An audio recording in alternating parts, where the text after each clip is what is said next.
And yet I am. You are. Have you heard Tom Jones? He's Mark Knutson. I'm Michael Klahr. Have you heard Tom Jones and the Art of Noise do this song? No. That's another measure of a great artist is people doing his songs. And he wrote songs. The Art songs of Noise. for other people. I'll bring it next week. We'll play the Art of Noise and Tom Jones doing Kiss. It's much different, but it's epic. I have tipped my elbow on occasion to a Prince song, and right now, Rockin Company's Rockin CU, family-owned and operated in Colorado, 5 decades, 2 generations. Historic and modern masons and general contractors build it with rock, build it with Rockin Company, and we check them out, rockinco.com. We welcome our weekly guest. He is the publisher of buffstampede.com, and Adam Munsterteiger. There's a revolution starting in Boulder. I've never seen so many 4-stars coming in to visit. This whole project under Rick George and keeping stability with the coach and building a new stadium. And some of them are signing especially wide receivers for the 2017 class.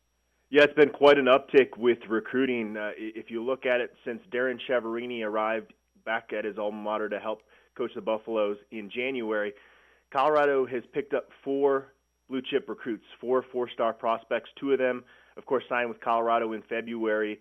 And then Jalen Jackson, a 4-star receiver out of Cedar Hill High School in Texas, the Dallas area, a smaller, speedier type back. And Laviska Chenault, a 4-star prospect also from the Dallas area, 6'2", 205, a big, versatile wide receiver, verbally committed to the Buffaloes this past week. So that's 4 blue chippers, like I mentioned. You could go back between the 2010 recruiting class and the 2015 signing class, so 6 different recruiting classes. They signed 4 total blue chippers in those 6 classes. So it's quite an uptick for sure. No longer beating out Drake for recruits. I mean, they're beating some major schools, including Pac-12 Drake schools. doesn't even play football anymore, do they? I don't know. They hung it up after they beat Colorado twice in the Fairbanks era, right? But it's great. I mean, they are beating major schools on these guys. I love the Chenault's tape, which people can see his recruiting tape on buffstampede.com. This is a strong receiver, a guy who catches in traffic, breaks tackles, and he will block you. He puts guys on the ground. Yeah, really well-rounded receiver. It's funny you made that point because I actually had a source within the CU program tell me the days of battling out Idaho for recruits are over. So they're confident that with the facilities and Chiaverini in there, and it's not just Chiaverini. He's lit a fire under the other assistant coaches to up their recruiting game as well. But with Chenault, this is a kid that's played everywhere there for DeSoto on offense, from H-back to tight end to slot receiver to outside receiver. We'll probably factor in as an outside receiver for Colorado. You mentioned the fact that he's a really good blocker. He has kind of that deceptive speed. He's not going to impress anybody at a combine with his 40 time, but he's got that football speed that works well for him. He is a player. He is a player. Let's get to the bad news, and there's a little basketball recruiting, and I know Mark wants us to talk about the whole controversy over camps. over Dan traveling Guerrero camps. But the bad news is Davis Webb is still waffling and visiting other campuses, and I know Coach Mike McIntyre actually flew out to see him recently. He did, and I think the hope there was to come back after that visit and have Davis Webb announce to everybody, hey, I'm sticking with Colorado. It's now been a couple weeks since he took that visit out to Cal. But Davis Webb is still kind of saying the same things. He has not talked to myself or any of the Colorado or Cal media members, but he did do an interview with 24/7 Sports, and he said, I'm still committed to Colorado. I love them, but I only have one more year to play the best game in the world, and I want to make sure it's where I'm supposed to be. He wouldn't comment on whether he's going to take a visit to Auburn. So still a lot of people not sure. McIntyre's still telling people that he's in daily contact with Davis Webb, and Davis Webb is telling him that he's still coming. But until Davis Webb comes out publicly and says, I'm done, I'm 100% committed to Colorado, you don't have to worry about it, there's going to be a lot of anxious Colorado fans, and for good reason. This is a big deal. This could be really the difference between 5 and 6 wins, which is 6 wins. It's kind of the realistic goal. Of course, if you talk to Colorado players and coaches, they have set their sights higher. But this is a big deal, and so I don't blame any Colorado fan for being a little nervous about this until now. Davis Webb is supposed to be on campus May 31st, so I guess we'll find out sometime in the next month or so. Well, I'm worried because I've had girlfriends like this. Is he still in class at Texas Tech? Is he still in school there? Yes, he has to graduate still. So he has to finish there. That's why he's not in Boulder. And we're talking about a guy who's a quarterback who would fit Chiaverini's system and was successful in at Texas Tech. before a brilliant prospect beat him out there. He's got a lot of experience for folks who don't follow the programs closely. So the big question is signing all these receivers.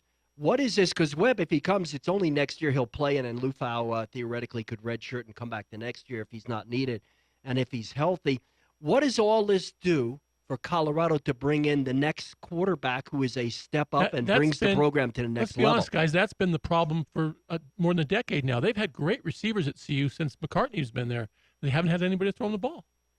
Well, it's funny you say that because, we talk about how they're beating out these power conference schools now for recruits. They clearly haven't been doing that with quarterback recruits. Montez, a great talent, is going to have a great future in front of him, but he was kind of a hidden gem there out in El Paso because of the competition level he played.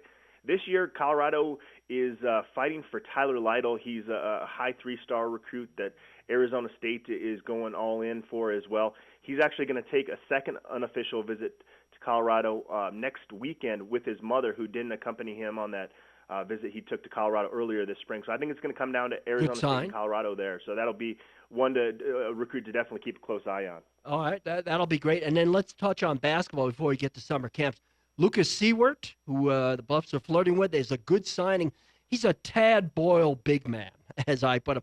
A guy who can play on the perimeter. He handles the ball. You can watch tape on him. I saw some tape that I liked where he puts the ball on the ground, on the floor. He can get to the basket. He can handle it. He can hit the three-point shot, and you can also see footage of his at buffstampede.com. This is a good freshman get for Colorado. Yeah, especially when you consider how late in the recruiting cycle this is coming after the first week of the late signing period. So there's not a lot of talented guys out there on the prep market right now, and Lucas Seward is a good one, 6'10". You mentioned that he's kind of a stretch 4. A comparison I would make for Colorado fans is his game reminds me a little bit of Austin Dufault, a guy that's going to play a little bit more on the perimeter than down in the blocks. Originally from Brazil, came to the United States 4 years ago and has steadily improved his game every year. He's improved his rebounding, averaged over 8 rebounds a game, but he's not going to be a guy that you're going to expect to be kind of a traditional big man. He's going to be more of kind of that stretch 4, like I mentioned. I like his upside as a much better basketball player when he's done than Austin Dufault, and a naturally bigger guy who will be more physical. Mark, summer camps? Yeah, I missed a chance yesterday to ask Rick George this. We saw Rick George, and I didn't ask him, but what's everybody's opinion of Dan Guerrero right now in Boulder? Well, Rick George is actually publicly putting support behind Dan Guerrero. I guess that Dan Guerrero sent out this email after he voted. I read it. And I don't know if I buy that, honestly. I don't either. I mean, your job in that situation is to go with what the other 11 schools want you to vote. And that's, I think, it maybe there's a little bit of a spin, in the aftermath here, knowing what the final vote is. Yeah. Well, that's going to be a fascinating story because it's not over yet. Hey, Adam, thank you very much. Everybody, especially this time of year, are going to, it's going to be buffstampede.com. Check out Adam's website. Terrific job, Adam, and we'll pick this up next week. Who knows? Maybe there'll be more big announcements. Take care. Thank you. All right. That is our Rockin' Company's Rockin' CU segment. Family-owned and operated in Colorado, 5 decades, 2 generations, historic and modern masons, and general contractors. Build it with Rock. Build it with Rockin' Company. Check out their work at rockandco.com.